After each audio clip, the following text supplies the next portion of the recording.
ಹೀಗೆ ನನಗೆ ಹೇಮಂತ್ ಸರ್ ಬಂದು ಹೇಳಿದರು, ಹೀಗೆ ಅರ್ಜುನ್ ಈ ಥರ ಒಂದು ಆಕ್ಸಿಡೆಂಟ್ ಮಾಡಿರ್ತೀಯ, ಸೊ ಸೈಡ್ ಎ ಆದಮೇಲೆ ಫೋನ್ ಮಾಡಿ ಎಲ್ಲರೂ ಫೋನ್ ಮಾಡೋರೆಲ್ಲ ಆಯ್ತಲ್ಲ, ಒಬ್ಬನ ಅನ್ಯಾಯವಾಗಿ ಜೈಲಿಗೆ ಕಳಿಸಿದೆ, ಡ್ರೈವಿಂಗ್ ಲೈಸೆನ್ಸ್ ಇದೆಯಾ ಅಥವಾ ಹಂಗೆ ಓಡಿಸ್ತಾ ಇದೆಯಾ. ಆಮೇಲೆ ಮೊನ್ನೆ ಮತ್ತೊಬ್ಬ ಸಿಗ್ದ, ಅವ್ನು ಕೇಳ್ದ ಅದು ನಾಯಿ ಕಚ್ಚಿದ್ದೆಲ್ಲ ಸರಿ ಆಯ್ತಾ, ಇಂಜೆಕ್ಷನ್ ತೊಗೊಂಡ.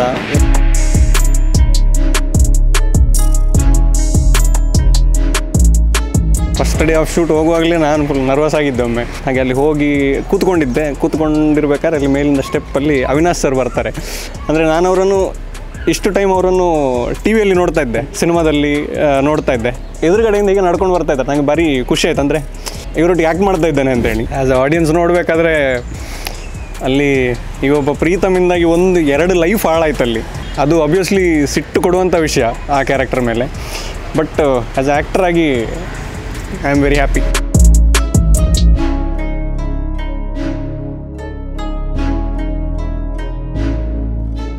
ಬೊಂಬಾಟ್ ಸಿನಿಮಾ ನೋಡ್ತಾ ಇರುವಂಥ ಕನ್ನಡದ ಎಲ್ಲ ಪ್ರೇಕ್ಷಕರಿಗೆ ನಮಸ್ಕಾರ. ನಾನು ಸೂರಜ್, ಮಂಗಳೂರು. ರಕ್ಷಿತ್ ಶೆಟ್ಟಿ, ರುಕ್ಮಿಣಿ ವಸಂತ್ ಅಭಿನಯದ ಬಹು ನಿರೀಕ್ಷಿತ cinema Sapta Sagaradaache Ello side A cinema already super hit ಆಗಿ ಅಮೆಝಾನ್ ಪ್ರೈಮ್ನಲ್ಲಿ ಪ್ರದರ್ಶನ ಕಾಣ್ತಾ ಇದೆ. ಇವಾಗಲೇ ಸೈಡ್ ಬಿ ಸಿನಿಮಾ ಬಿಡುಗಡೆಯಾಗಿ ಕರ್ನಾಟಕದಾದ್ಯಂತ ಯಶಸ್ವಿ ಪ್ರದರ್ಶನ ಕಾಣ್ತಾ ಇದೆ. ಈ ಸಂದರ್ಭದಲ್ಲಿ ಈ ಎರಡೂ ಸಿನಿಮಾದಲ್ಲಿ ಅಭಿನಯ ಮಾಡಿದ ಒಬ್ಬ ಮುಖ್ಯ ಪಾತ್ರಧಾರಿಯನ್ನು ಇವತ್ತು ನಿಮಗೆ ನಾವು ಪರಿಚಯಿಸಲಿಕ್ಕಿದ್ದೇವೆ. ಇವರ ಹೆಸರು ಬಂದು ಅರ್ಜುನ್ ಕಜೆ ಅಂತ ಹೇಳಿ. ಇವರು ಯಕ್ಷಗಾನ ರಂಗದವರು, ಹಾಗೆಯೇ ತುಳು ಇಂಡಸ್ಟ್ರಿಯಲ್ಲಿ ಸಾಕಷ್ಟು ಸಿನಿಮಾಗಳಲ್ಲಿ ಅಭಿನಯ ಮಾಡಿದ್ದಾರೆ.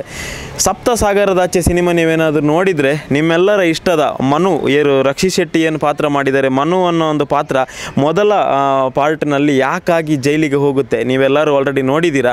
ಆ ಹೋಗೋದಕ್ಕೆ ಕಾರಣ ಆದಂಥ ವ್ಯಕ್ತಿ ಇವರೇ. ಇವತ್ತು ನಮ್ಮ ಕರ್ನಾಟಕದ ಜನತೆಗೆ ಈ ಕಲಾವಿದನನ್ನು ಪರಿಚಯ ಮಾಡುವಂಥ ವಿಡಿಯೋ. ಈ ಕಲಾವಿದ ಯಾರು, ಇವರ ಊರು ಯಾವುದು, ಈ ಸಿನಿಮಾದಲ್ಲಿ ಅವರಿಗೆ ಅವಕಾಶ ಹೇಗೆ ಸಿಕ್ತು, ಹಾಗೆಯೇ ಈ ಸಿನಿಮಾದ ಅನುಭವ ಏನು ಅನ್ನೋದನ್ನು ಅವರ ಬಾಯಲ್ಲೇ ಕೇಳೋಣ ಬನ್ನಿ. ಅರ್ಜುನ್ ಬ್ರೋ ನಮಸ್ಕಾರ, ಹೇಗಿದ್ದೀರಿ? ನಮಸ್ಕಾರ, ಆರಾಮ, ಚೆನ್ನಾಗಿದ್ದೇನೆ. ಇವತ್ತು ವಿಶೇಷವಾಗಿ ನಾವು ಸಪ್ತ ಸಾಗರದಾಚೆ ಸಿನಿಮಾದ ನಿಮ್ಮ ಸಂದರ್ಶನ ಹಾಗೂ ನಿಮ್ಮ ಪರಿಚಯವನ್ನು ಕರ್ನಾಟಕ ಜನಕ್ಕೆ ಮಾಡಲಿಕ್ಕೆ ಬಂದಿದ್ದೇವೆ. ಸೊ ಸದ್ಯ ಹೇಗಿದೆ ಫೀಲ್? ತುಂಬ ಚೆನ್ನಾಗಿದೆ, ಅಂದರೆ ಖುಷಿ ಆಗ್ತಾಯಿದೆ. ಸಿನಿಮಾ ನೋಡಿದವರು ಅಂದರೆ ಫೋನ್ ಮಾಡ್ತಾಯಿದ್ದಾರೆ, ಮೆಸೇಜ್ ಮಾಡ್ತಾಯಿದ್ದಾರೆ, ಅಂದರೆ ಭಾಳ ಖುಷಿ ಇದೆ ಅದರಲ್ಲಿ. ಎಸ್, ಈಗ ಅರ್ಜುನ್ ಕಜೆ ಅನ್ನುವಂಥ ವ್ಯಕ್ತಿ ಎಲ್ಲಿ ಅವರು, ಏನು ಅವರ ಮೂಲ? ನನ್ನ ಮನೆ ಇರೋದು ಉಪ್ಪಿನಂಗಡಿ, ಪುತ್ತೂರು ಹತ್ರ. ಸೊ ನಾನು ಸ್ಕೂಲಿಂಗೆಲ್ಲ ಅಲ್ಲಿ ಉಪ್ಪಿನಂಗಡಿಯಲ್ಲಿ ಇಂದ್ರ ವಿದ್ಯಾಲಯದಲ್ಲಿ ಮಾಡಿದ್ದು. ಅದಾದ ಮೇಲೆ ನನ್ನ PU ವಿವೇಕಾನಂದ ಪುತ್ತೂರಲ್ಲಿ. ಅದಾದ ಮೇಲೆ ಇಂಜಿನಿಯರಿಂಗ್ ಮಾಡಿದ್ದು ಬೆಂಗಳೂರಿನ ರೇವಾ ಇನ್ಸ್ಟಿಟ್ಯೂಟ್ ಆಫ್ ಟೆಕ್ನಾಲಜಿ ಅಂತೇಳಿ. ಸೊ ಅಲ್ಲಿ ಇಂಜಿನಿಯರಿಂಗ್ ಮುಗಿಸಿ ಒಂದು 3 ವರ್ಷ ಕೆಲಸ ಮಾಡ್ತಾಯಿದ್ದೆ. ಅದಾದ ಮೇಲೆ ಎಲ್ಲ ಸಿನಿಮಾದ ಒಂದು ಪ್ರಯಾಣ ಆರಂಭ ಆದದ್ದು. ಈ ಸಿನಿಮಾಕ್ಕೂ ಮೊದಲು ತಾವು ಯಕ್ಷಗಾನ ಕಲಾವಿದರು ಅಂತ ಕೇಳ್ಪಟ್ವಿ, ಅದರ ಬಗ್ಗೆ ಒಂದು ಜರ್ನಿ ಸಣ್ಣದಾಗಿ. ಹೌದು, ಅಂದರೆ ಯಕ್ಷಗಾನ ನನಗೆ ಸಣ್ಣದರಿಂದಲೇ ತುಂಬ ಇಂಟ್ರೆಸ್ಟ್ ಇದ್ದಂಥ ವಿಷಯ. ಆಮೇಲೆ ನಮ್ಮ ಫ್ಯಾಮಿಲಿಯಲ್ಲಿ ಸಹ ತುಂಬ ಯಕ್ಷಗಾನದ ಆಸಕ್ತರಿದ್ದರು, ಅಥವಾ ಯಕ್ಷಗಾನದ ಒಂದು ಆ ಫೀಲ್ಡಲ್ಲಿ ಇದ್ದವರಿದ್ದರು. ಸೊ ನಾನು ನನ್ನ 4ನೇ ಕ್ಲಾಸಿಂದ ಯಕ್ಷಗಾನವನ್ನು ಪುತ್ತೂರು ಶ್ರೀಧರ ಭಂಡಾರಿ ಅಂತೇಳಿ, ಅವರು ಧರ್ಮಸ್ಥಳ ಮೇಳದ ಹಿರಿಯ ಕಲಾವಿದರವರು, ನನ್ನ ಗುರುಗಳು, ಅವರ ಗರಡಿಯಲ್ಲಿ ನಾನು ಯಕ್ಷಗಾನವನ್ನು ಕಲ್ತಿರುವಂಥದ್ದು. ಸೊ ಇದು 4ನೇ ಕ್ಲಾಸಿಂದ ಮತ್ತು ಕಲಿತು ನಿರಂತರ ಯಕ್ಷಗಾನದ ಪ್ರದರ್ಶನ ಆಗ್ತಾಯಿತ್ತು. ಆಮೇಲೆ 7ನೇ ಕ್ಲಾಸಲ್ಲಿ ಆಗುವಾಗ 7ನೇ ಕ್ಲಾಸ್ ತನಕ ಆಲ್ಮೋಸ್ಟ್ ದಿನ ಇದ್ದಾಗಿತ್ತು. ಆಮೇಲೆ 7ನೇ ಕ್ಲಾಸ್ ಆದಮೇಲೆ ಆಗ ಪಬ್ಲಿಕ್ ಎಕ್ಸಾಮ್ ಆದಮೇಲೆ ಒಂದು ಸ್ವಲ್ಪ ಅದರ ಇಂಟೆನ್ಸಿಟಿ ಕಡಿಮೆ ಆಯಿತು, ಫ್ರೀಕ್ವೆನ್ಸಿ ಕಡಿಮೆ ಆಯಿತು. ಬಟ್ ಯಕ್ಷಗಾನ ಮಾಡ್ತಾಯಿದ್ದೆ ನಾನು. ಮತ್ತು PUC ಆಯಿತು, PUC ಆಗುವಾಗ ಒಂದು ಸ್ವಲ್ಪ ಕಡಿಮೆ ಆಯಿತು, ಕಾಲೇಜು ಅಂತೇಳಿ. ಬಟ್ ಆದರೂ ಸಹ ಅದರ ಆಸಕ್ತಿ ತುಂಬ ಇತ್ತು. ಸೊ ಹೀಗೆ ಯಕ್ಷಗಾನ ನನ್ನ ಮೂಲ ಪ್ರೇರಣೆ ಅಂತ ಹೇಳ್ಬೋದು, ಒಂದು ನಟನ ಇದಕ್ಕೆ. ಸೊ ಯಕ್ಷಗಾನ ಜರ್ನಿಯಿಂದ ಸಿನಿಮಾ ರಂಗಕ್ಕೆ ತಾವು ಪಾದಾರ್ಪಣೆ ಮಾಡಿದ್ದು ಯಾವ ವರ್ಷದಲ್ಲಿ ಹಾಗೂ ಯಾವ ಸಿನಿಮಾದ ಮೂಲಕ?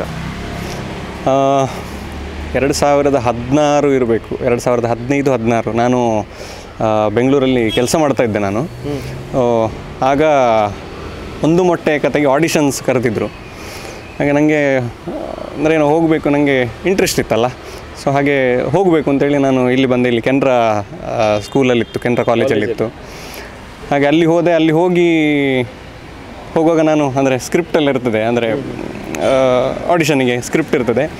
ಹಾಗೆ ಹೋಗುವಾಗ ರಾಜಣ್ಣ ಇದ್ರಲ್ಲಿ, ಅವರು ಹೌದು, ರಾಜ್ಬಿ ಶೆಟ್ಟಿ ಅವರು ಅವರಿದ್ದರು. ಸೊ ಅವರು ನಿಮಗೆ 2 ನಿಮಿಷ ಟೈಮ್ ಕೊಡ್ತೇವೆ, ಏನಾದರೂ ಒಂದು ಆ್ಯಕ್ಟ್ ಅಲ್ಲಿ ಪರ್ಫಾರ್ಮ್ ಮಾಡಿ ಅಂತ. ನನಗೆ ಅಂದರೆ ಎಂತ 2 ನಿಮಿಷ ಎಂತ ಮಾಡೋದು ಅಂತೇಳಿ ಬಂದೆ. ನಾನು ಒಂದು ಪರ್ಫಾರ್ಮ್ ಮಾಡಿದೆ. ಅದಾಗಿ ಹೇಳಿದರು, ನೀವು ನಿಲ್ಲಿ 1 ನಿಮಿಷ ಅಂತ. ಹಾಗೆ ಅದಾದ ಮೇಲೆ ಮತ್ತೊಂದು ಕಾಂಬಿನೇಷನ್ ಸೀನ್ ಹೇಳಿದರು ಇನ್ನೊಬ್ಬರು ಅಲ್ಲಿ ಬಂದಿರೋರೊಟ್ಟಿಗೆ. ಸೊ ಆ ಕಾಂಬಿನೇಷನ್ ಸೀನ್ ಮಾಡಿದ್ವಿ.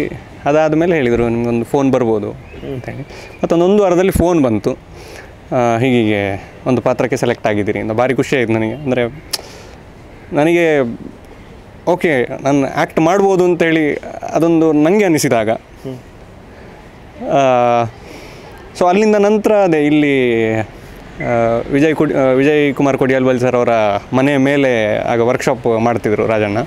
ಸೊ ಅಲ್ಲಿ ಒಂದು ಕಂಟಿನ್ಯೂಸ್ ವಾರ ನಾನು ಬರ್ತಾಯಿದ್ದೆ. ಒಂದು 3-4 ವಾರ ಏನೋ ಬಂದಿದ್ದೇನೆ. ಪುತ್ತೂರಿನಿಂದ ಮಂಗಳೂರಿಗೆ? ಇಲ್ಲ, ಬೆಂಗಳೂರಿಂದ ಮಂಗಳೂರಿಗೆ ನಾನು ಕೆಲಸ ಮಾಡ್ತಾಯಿದ್ದಾಗ. ಸೊ ಅದೇ ಅಲ್ಲಿ ವರ್ಕ್ಶಾಪ್ ಆಗ್ತಿತ್ತು. ನನಗೆ ಭಾರಿ ಖುಷಿ ಆಗ್ತಿತ್ತು. ಅಂದರೆ ಅವರು ಹೇಳ್ತಾಯಿದ್ರು, ರಾಜಣ್ಣ ಹೇಳ್ತಾಯಿದ್ರು, ಹೀಗೀಗೆ ಇದೆಲ್ಲ ಡೈಲಾಗ್ ಹೇಳಿ, ಫಸ್ಟ್ ದಿನ ಇದು ಡೈಲಾಗ್ ಎಲ್ಲ ಹೇಳಿ ಮಾಡಲಿಕ್ಕೆ ಹೇಳಿದರು ಅವರು. ಅಂದರೆ ಒಂಚೂರು ಕಮ್ಮಿ ಐತೆ ಅಂದರೆ ಅಷ್ಟು ಚಂದ ಅದನ್ನು ಹೇಳ್ತಾಯಿದ್ರು ನಮಗೆ. ಅಂದರೆ ಎಷ್ಟು ಬೇಕು ಎಷ್ಟು ಬೇಡ. ಸೊ ಆ ದಿನ ಫಸ್ಟ್ ಇದರಲ್ಲಿ ಆಯಿತು. ಆಮೇಲೆ ಮತ್ತೆ ಅದನ್ನೇ ಒಂದು ಬ್ರಷ್ ಅಪ್ ಇದ್ದರು. ಸೊ ಅದು ಅಲ್ಲಿ ಶೂಟಿಂಗ್ ಸ್ಪಾಟಲ್ಲಿ ತುಂಬ ಹೆಲ್ಪ್ ಆಯಿತು ನಮಗೆ. ಜಾಸ್ತಿ ಸಮಯ ಹಿಡಿಲಿಲ್ಲ. ಆಲ್ಮೋಸ್ಟ್ ಒಂದು ಅರ್ಧ ದಿನದಲ್ಲಿ ಆಗಿತ್ತದು. ಸೊ ಹಾಗೆ ಅದು ನನ್ನ ಫಸ್ಟು ಸಿನಿಮಾ, ನಾನು ಸಿನಿಮಾದಲ್ಲಿ ಆ್ಯಕ್ಟ್ ಮಾಡಿದ್ದು ಅಂಥೇಳಿ. ಈವರೆಗೆ ಒಟ್ಟು ಎಷ್ಟು ಸಿನಿಮಾಗಳಲ್ಲಿ ನಟನೆ ಮಾಡಿದ್ದೀರಿ? ಸಿನಿಮಾ ಅಲ್ಲದೆ ತಾವು ಜೀವನೋಪಾಯಕ್ಕೆ ಏನು ಮಾಡ್ತಾಯಿದ್ದೀರಿ? ಅದು ಆದ ಮೇಲೆ, ಒಂದು ಮೊಟ್ಟೆಯ ಕತೆ ಆದಮೇಲೆ ನಾನು ಕೆಲಸ ಮಾಡ್ತಾಯಿದ್ದೆ. ಕೆಲಸ ಮಾಡ್ತಾ ಇರಬೇಕಾದ್ರೆ ನನಗೆ ಒಂದು ಇಲ್ಲಿ ತುಳು ಚಿತ್ರರಂಗದಿಂದ ನನಗೆ ದೇವದಾಸ್ ಕಾಪಿಕಾಡ್ ಸರ್ ಅವರ ಬರ್ಸ ಸಿನಿಮಾದಲ್ಲಿ ಒಂದು ಅಸಿಸ್ಟೆಂಟ್ ಡೈರೆಕ್ಟರಾಗಿ ಕೆಲಸ ಮಾಡಲಿಕ್ಕೆ ಒಂದು ಅವಕಾಶ ಸಿಕ್ತು. ಸೊ ಅಲ್ಲಿ ಅಂದರೆ ಆಗ ನಾನು ಕೆಲಸ ಬಿಟ್ಟು ಸೀದಾ ಬಂದದ್ದು. ಅಂದರೆ ಮುಂಚೆ ನಾನು ಮನೆಯಲ್ಲಿ ಹೇಳ್ತಾ ಇದ್ದೆ, ನನಗೆ ಸಿನಿಮಾಗೆ ಸೇರಬೇಕು ಅಂತ ಹೇಳ್ತಾ ಇರಬೇಕಾದ್ರೆ ಎಲ್ಲ 1 ವರ್ಷ ದುಡ್ತಾಯಿದ್ರು. 1 ವರ್ಷ ಆಗಲಿ ಮತ್ತೆ ಮಾಡು, 1 ವರ್ಷ ಆಗಲಿ ಮತ್ತೆ ಇದು. ಹಾಗೆ ಇನ್ನೂ ಹೇಳಿದರೆ ಆಗೋದು ನನಗೆ ಡೌಟ್ ಕಾಣ್ತಾ ಇತ್ತು. ಅಂದರೆ ಪ್ರತಿ ಸಲ 1 ವರ್ಷವೇ ಮುಂದೆ ಹೋಗ್ತಾಯಿತ್ತು. ಸೊ ಆ ಸಲ ಮನೆಯಲ್ಲಿ ಹೇಳದೆ ಕೆಲಸ ಬಿಟ್ಟೆ ನಾನು. ಹಾಗೆ ಕೆಲಸ ಬಿಟ್ಟು ಒಂದಿನ ಫೋನ್ ಮಾಡಿದೆ, ಹೀಗೆ ಕೆಲಸ ಬಿಟ್ಟಿದ್ದೇನೆ. ಅವರು ಎಂಥ ವಿಷಯ ಹೇಳಿದರು, ಇಲ್ಲ ನನಗೆ ಹೀಗೆ ಇದು ಬರ್ಸದಲ್ಲಿ ಆ ಆಪರ್ಚುನಿಟಿ ಸಿಕ್ಕಿದ್ದು ನಾನು ಹೇಳಿಲ್ಲ, ಹಾಗೆ ಕೆಲಸ ಬಿಟ್ಟಿದ್ದೇನೆ, ನಾನು ಮಂಗಳೂರಿಗೆ ಬರ್ತಾಯಿದ್ದೇನೆ ಇನ್ನು ಅಂತ. ಸರಿ ಅಂತ ಏನು ಹೇಳಲಿಲ್ಲ ಆಗ. ಹಾಗೆ ಅಲ್ಲಿಂದ ಮತ್ತೆ ಬರ್ಸದ ಸಿನಿಮಾ ಸ್ಟಾರ್ಟ್ ಆಯಿತು. ಅಲ್ಲಿ ನನಗೆ ಅಂದರೆ ಈ ಸಿನಿಮಾದ ಒಂದು ಟೆಕ್ನಿಕಲ್ ಆಸ್ಪೆಕ್ಟ್ಸ್ ಏನಿತ್ತು ಅದು ನನಗೆ ಕಲೀಲಿಕ್ಕೆ ಸಿಕ್ಕಿತ್ತು. ಅಂದರೆ ಈಗ ಪ್ರೀ ಪ್ರೊಡಕ್ಷನ್ ಆಗಿರ್ಬೋದು, ಪ್ರೀ ಪ್ರೊಡಕ್ಷನಲ್ಲಿ ಹೌದು ಅದು ದೇವದಾಸ್ ಕಾಪಿಕಾಡ್ ಸರ್ ಅವರು ಅಂಕಲ್ ಬರಿತಾಯಿದ್ರು. ನನಗೆ ಅದನ್ನು ರೀರೈಟ್ ಮಾಡ್ತಿದ್ದೆ ನಾನು. ಅದು ನನಗೆ ಖುಷಿ ಆಗ್ತಿತ್ತು. ಅಂದರೆ ನನಗೆ ಗೊತ್ತಿರಲಿಲ್ಲ ಆಗ. ಅಂದರೆ ಐಡಿಯಾ ಇತ್ತು, ಬಟ್ ಅದು ಹ್ಯಾಂಡ್ಸ್ ಆನ್ ಎಕ್ಸ್ಪೀರಿಯನ್ಸ್ ಅಂತ ಹೇಳ್ತಾರಲ್ಲ, ಅದು ಗೊತ್ತಿರಲಿಲ್ಲ. ಸೊ ಅಲ್ಲಿ ಒಳ್ಳೆಯ ಒಂದು ಎಕ್ಸ್ಪೀರಿಯನ್ಸ್ ಸಿಕ್ಕಿತ್ತು. ಅದಾದಮೇಲೆ ಪ್ರೊಡಕ್ಷನ್ ಟೈಮ್ ಆಗಿರ್ಬೋದು, ಪ್ರೊಡಕ್ಷನ್ ಟೈಮಲ್ಲಿ ಅದು ಒಳ್ಳೆಯ ಒಂದು ಅನುಭವ. ಈಗ ಅರ್ಜುನ್ ಕಾಪಿಕಾಡ್ ಅವರಾಗಿರ್ಬೋದು, ಅಂದರೆ ಅರ್ಜುನ್ ಕಾಪಿಕಾಡ್ ನನಗೆ ಮುಂಚಿಂದನೇ ಪರಿಚಯ ಅವರು. ನಾನು ಅಂದರೆ ನನ್ನ ಇಂಜಿನಿಯರಿಂಗ್ ಟೈಮಲ್ಲಿ ನಾನಿಲ್ಲಿ ಮಂಗಳೂರಿಗೆ ಬಂದಿರುವಾಗ ಇಲ್ಲಿ ಕ್ರಿಕೆಟ್ ಆಡ್ತಾ ಎಲ್ಲ ಇದ್ವಿ. ಹಾಗೆ ಅವರು ಮುಂಚಿಂದ ಪರಿಚಯ ನನಗೆ. ಅದೇ ಅಲ್ಲಿ ಒಂದು ಒಳ್ಳೆಯ ಅನುಭವ ಸಿಕ್ಕಿತ್ತು. ಪ್ರೊಡಕ್ಷನ್ ಆದಮೇಲೆ ಪೋಸ್ಟ್ ಪ್ರೊಡಕ್ಷನ್ ಟೈಮಲ್ಲಿ ಸಹ ನಾನು ಹೋಗ್ತಿದ್ದೆ. ಸೊ ಒಂದು ಸಿನಿಮಾ ಶುರುವಾಗುವಾಗ ಹೇಗಿರುತ್ತದೆ ಮತ್ತು ಆ ಜರ್ನಿ ಶುರುವಾಗುವುದಕ್ಕಿಂತ ರಿಲೀಸ್ ಆಗುವ ತನಕದ ಜರ್ನಿ ಏನಿರ್ತದೆ, ಇದೆಲ್ಲ ನನಗೆ ಕಣ್ಣಾರೆ ನೋಡಿ ಕಲ್ತುಕೊಳ್ಳುವಂಥ ಅವಕಾಶ ಸಿಕ್ಕಿತ್ತು ನನಗೆ. ಸೊ ಅದಾಯಿತು. ಅದಾದ ಮೇಲೆ ಅದರ ನೆಕ್ಸ್ಟ್ ಅರೆ ಮರಲಿರಂತ ಒಂದು ಸಿನಿಮಾ ಬಂತು. ಸೊ ಅದರಲ್ಲಿ ನನಗೆ ಅದರ ನೆಗೆಟಿವ್ ಲೀಡ್ ಮಾಡುವಂಥ ಒಂದು ಅವಕಾಶ ಸಿಕ್ಕಿತ್ತು ನನಗೆ. ಆಗ ನನಗೆ ಭಾರಿ ಖುಷಿ ಆಯಿತು. ನನಗೆ ಅದರ ಫಸ್ಟ್ ದಿನ, ನನಗೆ ಎಲ್ಲ ಸಿನಿಮಾದ ಫಸ್ಟ್ ದಿನ ಯಾವಾಗಲೂ ನೆನಪಿರ್ತದೆ. ಅದರ ಫಸ್ಟ್ ದಿನವೂ ಅಂದರೆ ತುಂಬ ನೆನಪಿದೆ ನನಗೆ. ಅಂದರೆ ಇವರು ಕಾಪಿಕಾಡ್ ಅಂಕಲ್ ಕೂತು ನನಗೆ ಹೇಳ್ತಿದ್ರು, ಅರ್ಜುನ್ ಮತ್ತು ಕಾಪಿಕಾಡ್ ಅಂಕಲ್ ಹೀಗೀಗೆ ಕ್ಯಾರೆಕ್ಟರ್ ಹೀಗೀಗೆ. ಸೊ ಅದು ಆ ಫಸ್ಟ್ ಟೇಕ್ ಆಗುವಾಗ ಮತ್ತೆ ಪುನಃ ಸಮಾಧಾನ ಆಯಿತು, ಖುಷಿ ಆಯಿತು. ಸೊ ಅದೇ ಅರೆ ಮರಲಿಯರು ಆಯಿತು. ಅದಾದ ಮೇಲೆ ಏರೌಲ್ಯರಿಗೆ ಅಂತ ಒಂದು ಸಿನಿಮಾ, ಅದರಲ್ಲೂ ಸಪೋರ್ಟಿಂಗ್ ಕ್ಯಾರೆಕ್ಟರಾಗಿ ಆ್ಯಕ್ಟ್ ಮಾಡಿದ್ದೆ. ಮತ್ತು ಕರ್ಣೆ ಅಂತ ಒಂದು ಸಿನಿಮಾದಲ್ಲಿ ಒಂದು ಚಿಕ್ಕ ಕ್ಯಾಮಿಯೋ ಮಾಡಿದ್ದೆ. ರಾಹುಕಾಲ ಗುಳಿಕ ಕಾಲ ಅಂತ ಒಂದು ಸಿನಿಮಾ ಇತ್ತು, ಅದಿನ್ನೂ ರಿಲೀಸ್ ಆಗಲಿಲ್ಲ, ಬರಬೇಕಷ್ಟೇ. ಸೊ ಅದರಲ್ಲಿ ಮತ್ತೆ ಪುನಃ ನೆಗೆಟಿವ್ ಲೀಡಾಗಿ ಮಾಡಿದೆ. ಅದಾದ ಮೇಲೆ ಇದು ಎಂಥ ಲೋಕವಯ್ಯ ಅಂತ ಒಂದು ಸಿನಿಮಾ ಇತ್ತು, ಅದು ಇನ್ನೂ ಅದು ಹೌದು, ಅದು ಫಿಲ್ಮ್ ಫೆಸ್ಟಿವಲಲ್ಲಿ ರಿಲೀಸ್ ಆಯಿತು, ಅದು ಇನ್ನೂ ಥಿಯೇಟ್ರಿಕಲ್ ರಿಲೀಸ್ ಆಗಲಿಲ್ಲ. ನಮ್ಮ ನರೇಶ್ ಅಣ್ಣನವ್ರದ್ದು ಇದು ಪ್ರೊಡಕ್ಷನ್ ಅದು, ಹಾಗೆ ಅದಿನ್ನೂ ರಿಲೀಸ್ ಆಗಲಿಲ್ಲ. ಸೊ ಅದರಲ್ಲಿ ಒಂದು ಒಳ್ಳೆಯ ಪಾತ್ರ ಮಾಡಿದ್ದೇನೆ. ಅದಾದ ಮೇಲೆ ಮಂಕುಬಾಯಿ ಫಾಕ್ಸಿ ರಾಣಿ ಅಂತ ರೂಪೇಶ್ ಶೆಟ್ಟಿ ಅವ್ರದ್ದು. ಸೊ ಅದರಲ್ಲಿ ರೂಪೇಶ್ ಶೆಟ್ಟಿಯವರ ಒಂದು ಗೆಳೆಯನ ಪಾತ್ರ ನಾನು ಮಾಡಿದ್ದೆ. ಅದಾದ ಮೇಲೆ ಸಪ್ತ ಸಾಗರದಾಚೆ ಎಲ್ಲೋ. ಸಪ್ತ ಸಾಗರದಾಚೆ ಎಲ್ಲೋ ಸಿನಿಮಾಗೆ ನಿಮ್ಮ ಸೆಲೆಕ್ಷನ್ ಆಗಿದ್ದು ಹೇಗೆ? ನಿಮಗೆ ಮೊದಲು ಕಾಲ್ ಮಾಡಿದ್ದು ಯಾರು? ಈ ಥರ ಒಂದು ಪಾತ್ರ ಇದೆ, ನಿಮಗೆ ಅವಕಾಶ ಬಂದಿದೆ ಅಂತ ನೆನಪಿದೆಯಾ? ಅಯ್ಯೋ ಖಂಡಿತ. ಅಂದರೆ ಒಂದು ರಾತ್ರಿ 10:30-11 ಗಂಟೆನಾಗಿರ್ಬೋದು. ನನ್ನ ಫ್ರೆಂಡು ಅಜಯ್ ಪಂಡಿತ್ ಅಂತ, ನಾನು ಒಂದು ಗ್ರಾಚಾರ ಅಂತ ಒಂದು ಶಾರ್ಟ್ ಫಿಲ್ಮ್ ಮಾಡಿದ್ದೆ. ಅದು ಒಂದು 27 ನಿಮಿಷದ ಶಾರ್ಟ್ ಫಿಲ್ಮು, ಒಂದು ತುಂಬ ಅಪ್ರಿಸಿಯೇಷನ್ ಸಿಕ್ಕಿದಂಥ ಒಂದು ಶಾರ್ಟ್ ಫಿಲ್ಮ್ ಅದು. ಸೊ ಅದರ ಡೈರೆಕ್ಟರು ಇದರಲ್ಲಿ ಕೆಲಸ ಮಾಡ್ತಾಯಿದ್ರು. ಸೊ ಅವರಿಂದ ನನಗೊಂದು ಫೋನ್ ಬಂತು, ಹೀಗೆ ಮಗ ಎಲ್ಲಿದೆಯಾ, ಊರಲ್ಲಿದ್ದೀನಿ, ಈ ಥರ ನೀನು ಫೋಟೋ ಅರ್ಜೆಂಟ್ ಕಳಿಸಿ, ಹೇಗಿದೆಯಾ ಆ ಥರ ಫೋಟೋ ಕಳಿಸು ಅಂತ. ನಾನು ಕಳಿಸಿದ್ದೆ. ಆಗ ಫುಲ್ ಕೂದಲು ಬಿಟ್ಟು ಗಡ್ಡ ಮೀಸೆ ಎಲ್ಲ ಹೀಗಿತ್ತು, ಫೋಟೋ ಕಳಿಸಿದೆ. ಈ ಥರ ಅಲ್ಲ, ಅಂದರೆ ಕ್ಲೀನ್ ಶೇವ್ ಯಾವುದಾದ್ರು ಲುಕ್ ಇದೆಯಾ ಅಂತ. ಹಾಂ ಸರಿ ಅಂತೇಳಿ ಇನ್ನೊಂದು ಫೋಟೋ ಕಳಿಸಿದೆ. ಅದು ಫಸ್ಟ್ ನಾನು ಕಳಿಸಿದ ಫೋಟೋ ವಿಚಿತ್ರ ಇತ್ತು. ಅದು ಫುಲ್ ಗಡ್ಡ ಮೀಸೆ ಎಲ್ಲ ಕೆದರಿಕೊಂಡು, ಇದರಲ್ಲಿ ಫುಲ್ ಟ್ರಿಮ್ ಮತ್ತು ಗಡ್ಡ ಮೀಸೆ ತೆಗೆದು ಕ್ಲೀನ್ ಶೇವ್ ಆ ಫೋಟೋ ಕಳಿಸಿದೆ. ಈ ಲುಕ್ ಬೇಕು ಅಂತ ನನಗೆ ಹೇಳಿದೆ. ಹೀಗೆ SSC ಸಿನಿಮಾದಲ್ಲಿ ಒಂದು ಕ್ಯಾರೆಕ್ಟ್ರು. ಆಮೇಲೆ ಅದರ ಡೈರೆಕ್ಟ್ರು ಗುಂಡು ಶೆಟ್ಟಿ ಅಂತ, ಅವರು ಇಲ್ಲಿಯವರೇ, ಅವರು ಫೋನ್ ಮಾಡಿದರು, ಈ ಥರ ಪಾತ್ರ ನೀವು ಫೋಟೋ ಇದು ನಿಮ್ಮ ಸೂಟ್ ಆಗ್ತದೆ ಅಂತ. ಹಾಗೆ ನನಗೆ ಭಾಳ ಖುಷಿ ಆ ದಿನ. ಅಂದರೆ 11 ಗಂಟೆ ಆಗಿದೆ, ಇದೆಲ್ಲ ಮಾತಾಡಿ ಮುಗಿಬೇಕಾದ್ರೆ ಒಂದು 12 ಗಂಟೆ ಎಲ್ಲ ಆಗಿರ್ಬೋದು. ಹಾಂ, ಈ ಅಜಯ್ ಹತ್ರ ಎಲ್ಲ ಮಾತಾಡಿ ಮುಗಿಬೇಕಾದ್ರೆ ಒಂದು 12 ಗಂಟೆ ಆಗಿರ್ಬೋದು. ನನಗೆ ಮತ್ತೆ ನಿದ್ದೆನೇ ಬರ್ತಿಲ್ಲ. ಹಾಗೆ ಆಯಿತು. ಅಂದರೆ ಆ ಖುಷಿಯಲ್ಲಿ ಇಡೀ ರಾತ್ರಿ ಕಳೆದದ್ದು ಮೋಸ್ಟ್ಲಿ ನಾನು. ಹಾಗೆ ಇದು ಅವಕಾಶ ಸಿಕ್ಕಿದ ಇದು ಹೀಗೆ. ಈಗ ಅವಕಾಶ ಸಿಕ್ಕಿತ್ತು, ಆಮೇಲೆ ಫಸ್ಟ್ ಡೇ ಆಫ್ ಶೂಟ್, ಅಂದರೆ ನೀವು ಬಹುಶಃ ನಿಮಗೆ ಇದಕ್ಕಿಂತ ಹಿಂದೆ ರಿಹರ್ಸಲ್ ಏನು ಇತ್ತಾದು ಗೊತ್ತಿಲ್ಲ, ಅದು ನೀವು ಹೇಳ್ಬೋದು. ಅಥವಾ ಫಸ್ಟ್ ಡೇ ಆಫ್ ಶೂಟ್ ಹೋದಾಗ ಈಗ ನಿಮ್ಮ ಪಾತ್ರ ಅಷ್ಟು ದೊಡ್ಡ ಲೆಜೆಂಡರಿ ಕಲಾವಿದ ಅವಿನಾಶ್ ಅವ್ರ ಜೊತೆಗೇನೆ ಇರುತ್ತೆ, ಆ ಅನುಭವಗಳು ಹೇಗಿದ್ವು? ಮತ್ತು ಫಸ್ಟ್ ಡೇ ಆಫ್ ಶೂಟ್ ಇದ್ದ ಅನುಭವ ಹೇಗಿತ್ತು? ಫಸ್ಟ್ ಡೇ ಆಫ್ ಶೂಟ್ ಹೋಗುವಾಗಲೇ ನಾನು ಫುಲ್ ನರ್ವಸ್ ಆಗಿದ್ದೆ ಒಮ್ಮೆ. ಅಂದರೆ ಹೇಮಂತ್ ಸರ್ದು ಸಿನಿಮಾ, ನಾನು ಗೋಧಿ ಬಣ್ಣ ನನಗೆ ಭಯಂಕರ ಇಷ್ಟದ ಸಿನಿಮಾ ಅದು. ಕವಲುದಾರಿ ಕೂಡ ಅಷ್ಟೇ, ನಾನು ಅದು ನೋಡಿದ್ದೆ, ನನಗೆ ಭಾರಿ ತುಂಬ ಇಷ್ಟ ಇದ್ದಂಥ ಸಿನಿಮಾಗಳದು. ಸೊ ಅಂಥವ್ರ ಸಿನಿಮಾದಲ್ಲಿ ನಾನು ಒಂದು ಫಸ್ಟ್ ಆಫ್ ಆಲ್ ಒಂದು ಆ್ಯಕ್ಟ್ ಮಾಡ್ತಾ ಇದ್ದೇನೆ, ಅದೇ ಒಂದು ಖುಷಿಯಲ್ಲಿದ್ದೇನೆ ನಾನು.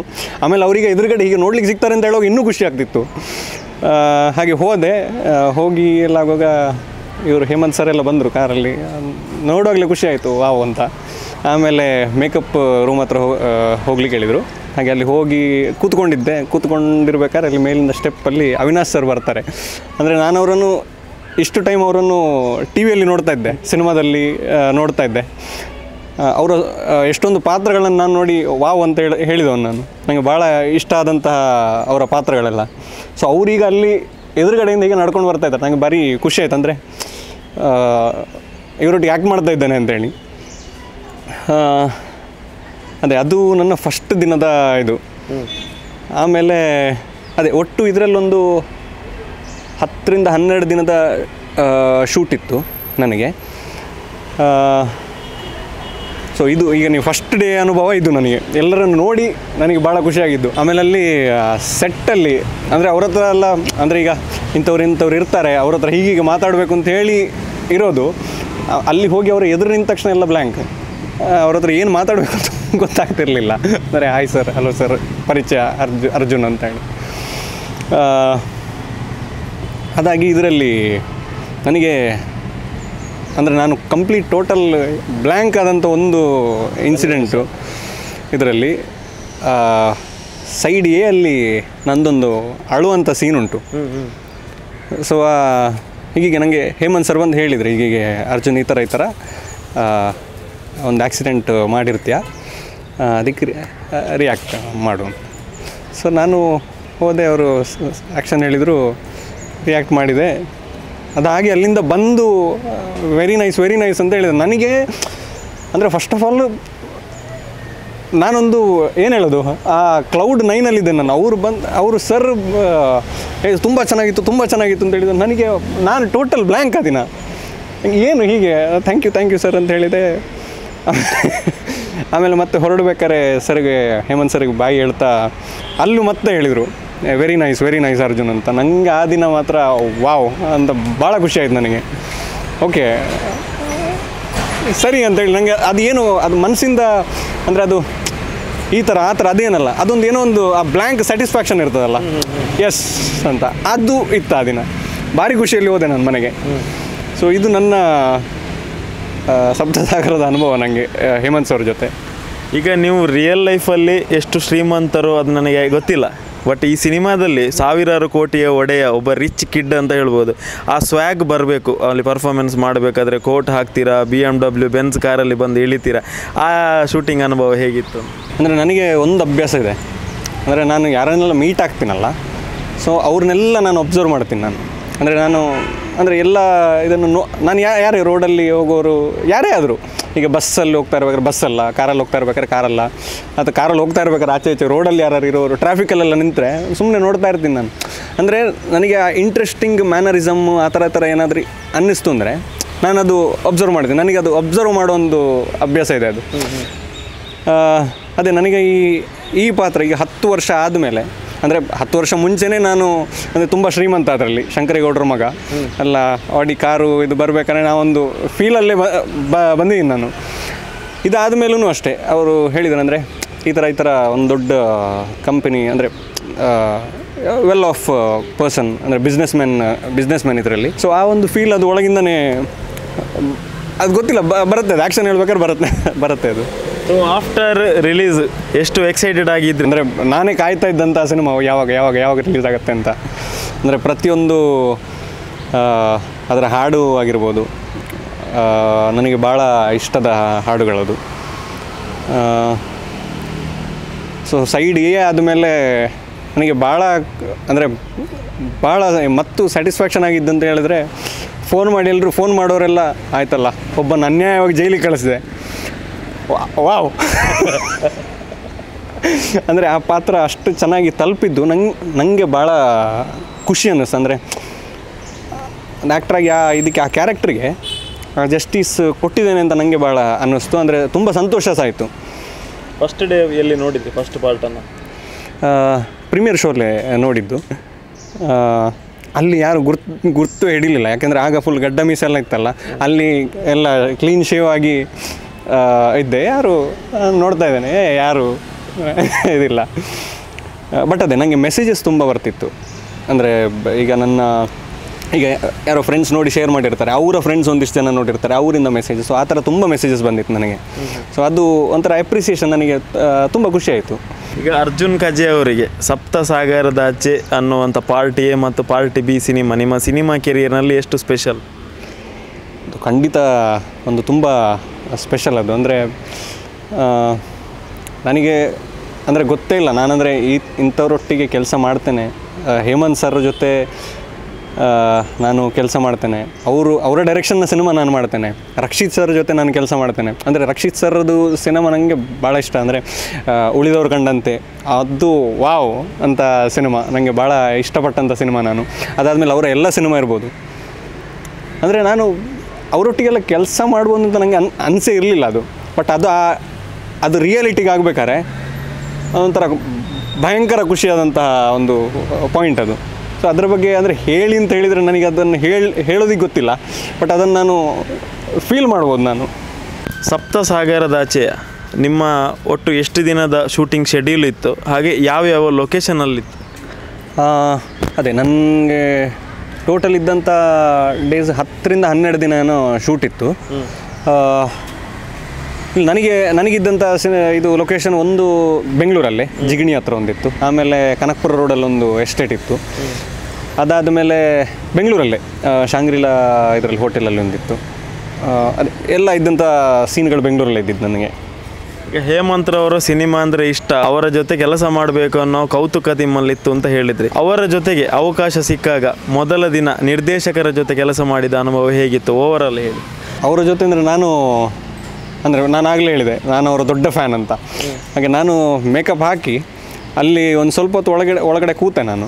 ಆಮೇಲೆ ಅಲ್ಲಿ ಕೆಳಗಡೆ ಫುಲ್ಲು ಅಂದರೆ ಶೂಟ್ ಆಗ್ತಾಯಿತ್ತು. ಸೊ ನಾನು ಅಲ್ಲಿ ಮೇಲ್ಗಡೆ ಇರಲಿಲ್ಲ, ಸೀದಾ ಕೆಳಗಡೆ ಬಂದೆ. ಆಮೇಲೆ ಅಲ್ಲೇ ಇದ್ದೆ ನಾನು, ಅಂದರೆ ಸುಮ್ಮನೆ ನೋಡ್ತಾ ಇದ್ದೆ. ನನಗೆ ಅದು ಈಗ ಅಲ್ಲಿ ನೋಡುವಂಥ ಇದರಿಂದನೇ ಎಷ್ಟೋ ವಿಷಯ ನಮಗೆ ಕಲಿಯೋದಕ್ಕಿರ್ತದೆ. ಸೊ ನನಗೆ ಆ ಸೆಟ್ಟಲ್ಲಿದ್ದಂಥ ಇದು ಅನುಭವನೇ ತುಂಬ ಖುಷಿ ಇತ್ತು. ಅಂದರೆ ಆ ಥರ ನಥಿಂಗ್ ಇನ್ ಪರ್ಟಿಕ್ಯುಲರ್ ಈಗ ಇಂಥದ್ದೇ ಅಂತ ಅಲ್ಲಿ ಇದ್ದಂಥ ಎಷ್ಟೊತ್ತಿದ್ದೆ ಅಲ್ಲ ಅಷ್ಟೊತ್ತು ಏನೋ ಒಂದು ನಾನು ಅದು ಕಲ್ತಿರ್ತೇನೆ ಅಂತ ನನಗೆ ಗೊತ್ತಿಲ್ದೇನೋ ಏನೋ ಒಂದು ಕಲ್ತಿರ್ತೇನೆ ನಾನು.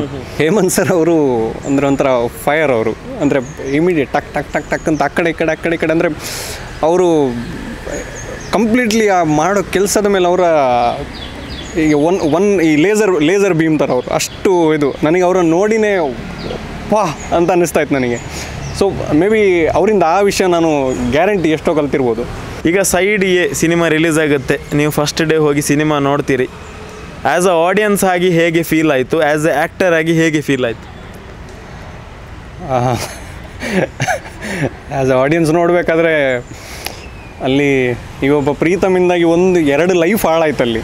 ಅದು ಅಬ್ವಿಯಸ್ಲಿ ಸಿಟ್ಟು ಕೊಡುವಂಥ ವಿಷಯ ಆ ಕ್ಯಾರೆಕ್ಟರ್ ಮೇಲೆ. ಬಟ್ ಆ್ಯಸ್ ಅ ಆ್ಯಕ್ಟರ್ ಆಗಿ ಐ ಆಮ್ ವೆರಿ ಹ್ಯಾಪಿ. ಗೆದ್ರಿ ಅಂತ ಐ ಆಮ್ ವೆರಿ ಹ್ಯಾಪಿ. ಅಂಥವರು ಅಂದರೆ ಇಂಥ ಒಂದು ಅದ್ಭುತ ಟೀಮ್ ಜೊತೆ, ಇಂಥ ಅದ್ಭುತ ಪ್ರೊಡಕ್ಷನ್ ಜೊತೆ, ಇಂಥ ಅದ್ಭುತ ಆ್ಯಕ್ಟರ್ಸ್ ಜೊತೆ, ಅಂದರೆ ನಾನು ಲುಕ್ಕಪ್ ಮಾಡ್ತಾ ಇದ್ದಂಥ ಆ್ಯಕ್ಟರ್ಸ್ ಜೊತೆ ನನಗೆ ಕೆಲಸ ಮಾಡೋದಕ್ಕೆ ಅವಕಾಶ ಸಿಕ್ಕಿದ್ದು ಸೌಭಾಗ್ಯವೇ. ಅಂದರೆ ಈಗ ನೀವು ಹೇಳಿದರೆ ಸೋಷಿಯಲ್ ಮೀಡಿಯಾದಲ್ಲಿ ಒಂದಷ್ಟು ಮೆಸೇಜ್ಗಳು ಬಂದಿದೆ ಅಂತ, ಬಟ್ ನಿಮ್ಮ ಕ್ಲೋಸ್ ಫ್ರೆಂಡ್ ಸರ್ಕಲಲ್ಲಿ ನಿಮ್ಮ ಫ್ಯಾಮಿಲೀಸಿಂದ ಅಥವಾ ನೆರೆಹೊರೆಯಿಂದ ಯಾವ ಥರದ ರಿಯಾಕ್ಷನ್ಸ್ ಬರ್ತಾ ಇದೆ? ಅದು ಫೋನ್ ಮಾಡಿದವರು ಫಸ್ಟಿಗೆ ಹೇಳ್ತಾ ಇದ್ದದ್ದು ಅದೇ, ಅಂದರೆ ಆಯ್ತಲ್ಲ ಲೈಫ್ ಲಗಾಡಿ ತೆಗ್ದಿಯಲ್ಲ ಒಬ್ರದ್ದು. ಅಂದರೆ ಫಸ್ಟ್ ಈಗ ರೀಸೆಂಟಾಗಿ ಮೊನ್ನೆ ನನ್ನ ಫ್ರೆಂಡ್ ಒಬ್ಬ ಸಿಕ್ಕಿದ ಒಂದು ಮದುವೆಯಲ್ಲಿ. ಅವನು ಕೇಳ್ತಾ ಇದ್ದಲ್ಲ, ಈಗ ಡ್ರೈವಿಂಗ್ ಲೈಸೆನ್ಸ್ ಇದೆಯಾ ಅಥವಾ ಹಂಗೆ ಓಡಿಸ್ತಾ ಇದೆಯಾ ಇದು. ಆಮೇಲೆ ಮೊನ್ನೆ ಮತ್ತೊಬ್ಬ ಸಿಗ್ದ, ಅವ್ನು ಕೇಳ್ದ ಈಗ ಸೆಕೆಂಡ್ ಪಾರ್ಟ್ ಸೈಡ್ ಬಿ ನೋಡಿ, ಅದು ನಾಯಿ ಕಚ್ಚಿದ್ದೆಲ್ಲ ಸರಿ ಆಯಿತಾ, ಇಂಜೆಕ್ಷನ್ ತೊಗೊಂಡ. ಸೊ ಈ ಥರ ಇದ್ರ ಬಗ್ಗೆನೇ ಅಂದರೆ ಫಸ್ಟ್ ಪಾರ್ಟಲ್ಲಿ ಆ ಸೈಡ್ ಎ ಅಲ್ಲಿ ನನಗೆ ಅಂದರೆ ಫೋನ್ ಮಾಡಿದ ತಕ್ಷಣ ಆಯ್ತಲ್ಲ ಲೈಫ್ ಲಗಾಡಿ ತೆಗ್ದಿ ನೀನು. ಸೊ ಇದೇ ಫಸ್ಟ್ ಇದು ರೆಸ್ಪಾನ್ಸ್ ನನಗೆ. ಸೊ ಈಗ ಓವರಾಲ್ ಆಗಿ ಕನ್ನಡದ ಜನತೆಗೆ ಎಷ್ಟೋ ಜನಕ್ಕೆ ಪಾಪ ಗೊತ್ತಿಲ್ಲ ಅರ್ಜುನ್ ಕಜೆ ಅನ್ನುವಂಥ ಕಲಾವಿದ ಈ ಪಾತ್ರ ಮಾಡಿದ್ದಾನೆ ಅಂತ ಹೇಳಿ.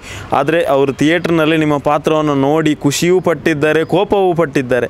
ಕಲಾವಿದ ಒಳ್ಳೆ ಆ್ಯಕ್ಟಿಂಗ್ ಮಾಡ್ತಾ ಇದ್ದಾನೆ ಅಂತ ಖುಷಿ ಪಟ್ಟಿದ್ದಾರೆ. ಅಯ್ಯೋ ನಮ್ಮ ಮನು ಲೈಫ್ ಹಾಳು ಮಾಡಿದ್ದ, ಇವನಿಂದಾಗಿ ಅವನ ಲೈಫ್ ಹಾಳಾಯಿತು ಅಂತ ಕೋಪನೂ ಪಟ್ಟಿದ್ದಾರೆ.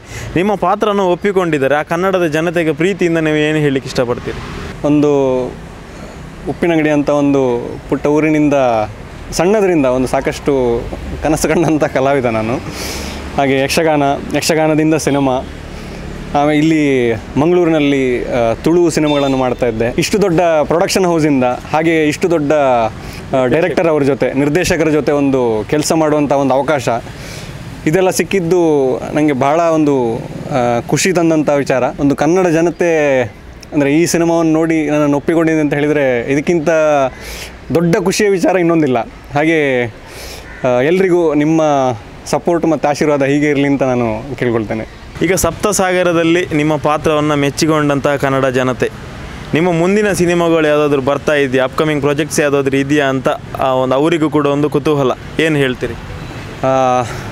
ಇದಾಗಿ 2 ಸಿನಿಮಾದ ಫೋನ್ ಬಂತು ಹೀಗೆ ಇದಕ್ಕೆ. ಅದಲ್ಲದೆ ನೆಕ್ಸ್ಟ್ ಸಿನಿಮಾ ಒಂದು ರಿಲೀಸ್ ಆಗೋದಕ್ಕೆ ರೆಡಿ ಆಗಿರುವಂಥದ್ದಿದೆ, ಅಂದರೆ ಅಪರಾಧಿ ನಾನಲ್ಲ ಅಂತ. ಅದು ಆಯಿತು, 1-2 ವರ್ಷ ಆಯ್ತು ಅದು ಶೂಟಾಗಿ, ಅಂದರೆ ಸಿನಿಮಾ ಕಂಪ್ಲೀಟ್ ಆಗಿ. ಕನ್ನಡ ಸಿನಿಮಾ. ಸೊ ಅದು ಇನ್ನೀಗ ನೆಕ್ಸ್ಟ್ ರಿಲೀಸ್ ಆಗ್ತಾಯಿದೆ. ಸೊ ಹೀಗೆ ನನ್ನ ಮುಂದಿನ ಎಲ್ಲ ಸಿನಿಮಾಗಳಿಗೂ ನಿಮ್ಮ ಆಶೀರ್ವಾದ ಹೀಗೆ ಇರಲಿ ಅಂತ ನಾನು ಕೇಳ್ಕೊಳ್ತೇನೆ. ನೀವೆಲ್ಲರೂ ಸಪ್ತ ಸಾಗರದಾಚೆ ಪಾರ್ಟ್ 1 ಹಾಗೂ ಪಾರ್ಟ್ ಬಿ ಸಿನಿಮಾದಲ್ಲಿ ನೋಡಿರುವಂತಹ, ಇಷ್ಟಪಟ್ಟಿರುವಂತಹ ಶಂಕರೇಗೌಡರ ಮಗ ಪ್ರೀತಮ್ ಪಾತ್ರ ಮಾಡಿದಂತಹ ನಮ್ಮ ಮಂಗಳೂರಿನ ಕಲಾವಿದ ಅರ್ಜುನ್ ಕಜೆ ಅವರು. ನಿಮಗೆ ಖಂಡಿತವಾಗ್ಲೂ ಅವರ ವಿಷಯವನ್ನು ಕೇಳಿ ಖಂಡಿತವಾಗ್ಲೂ ಖುಷಿಯಾಗಿರ್ಬೋದು ಅಂತ ಅನ್ಕೋತಾ ಇದ್ದೇನೆ. ಒಳ್ಳೆ ಪ್ರತಿಭೆ. ನಾನು ಸಾಕಷ್ಟು ವರ್ಷಗಳಿಂದ ಇವರ ಸಿನಿಮಾ ಹಾಗೆಯೇ ಯಕ್ಷಗಾನದ ಜರ್ನಿಯನ್ನು ನೋಡ್ಕೊಂಡು ಬಂದಿದ್ದೇನೆ. ಇನ್ನು ಯಾರಾದರೂ ಹೊಸ ನಿರ್ದೇಶಕರು ಇವರನ್ನ ಒಳ್ಳೆ ಅವಕಾಶ ಇದ್ದರೆ ಖಂಡಿತವಾಗ್ಲೂ ಕರೀಬೇಕು, ಇಂಥ ಪ್ರತಿಭೆಗಳಿಗೆ ಇನ್ನಷ್ಟು ಅವಕಾಶ ಸಿಗಬೇಕು ಅಂತ ಹೇಳ್ತಾ ಈ ವಿಡಿಯೋನ ನಾವು ಇಲ್ಲಿಗೆ ಎಂಡ್ ಮಾಡ್ತಾ ಇದ್ದೇವೆ. ವಿಡಿಯೋ ಇಷ್ಟ ಆಗಿದ್ದರೆ ದಯವಿಟ್ಟು ಲೈಕ್ ಮಾಡಿ, ಚಾನಲ್ನ ಸಬ್ಸ್ಕ್ರೈಬ್ ಮಾಡಿ. ಅರ್ಜುನ್ ಬ್ರದರ್, ನಿಮಗೆ ತುಂಬ ಒಳ್ಳೆಯದಾಗಲಿ. ಸಪ್ತ ಸಾಗರದಲ್ಲಿ ನಿಮ್ಮ ಏನು ಪ್ರತಿಭೆ ಇದೆ ಅದು 100 ಪಟ್ಟು ಹೊರಗಡೆ ಬಂದಿದೆ ಅಂತ ಹೇಳ್ಬೋದು. ಕನ್ನಡ ಜನತೆ ನೋಡಿದ್ದಾರೆ, ಮೆಚ್ಚಿಕೊಂಡಿದ್ದಾರೆ, ತುಂಬ ಇಷ್ಟಪಟ್ಟಿದ್ದಾರೆ. ಮತ್ತಷ್ಟು ಪ್ರೀತಿ ಸಿಗಲಿ, ಮತ್ತಷ್ಟು ಒಳ್ಳೊಳ್ಳೆ ಅವಕಾಶಗಳು ಸಿಗಲಿ ನಿಮಗೆ. Yes sir, thank you so much. ಆಮೇಲೆ ಇನ್ನೊಂದು ದೊಡ್ಡ ಥ್ಯಾಂಕ್ಸ್ ನಿಮಗೆ, ಯಾಕೆಂದರೆ ನೀವು ಕರೆದು ಅಂದರೆ ಒಂದು ನಂಗೆ ಗೊತ್ತಿಲ್ಲ, ಅದು ನಿಮಗೂ ನಾನು ಹೇಗೆ ಥ್ಯಾಂಕ್ಸ್ ಹೇಳಬೇಕು ಅಂತ ಗೊತ್ತಿಲ್ಲ, but thank you so much. Thank you. ಒಳ್ಳೆಯದಾಗಲಿ. Thank you. Thank you.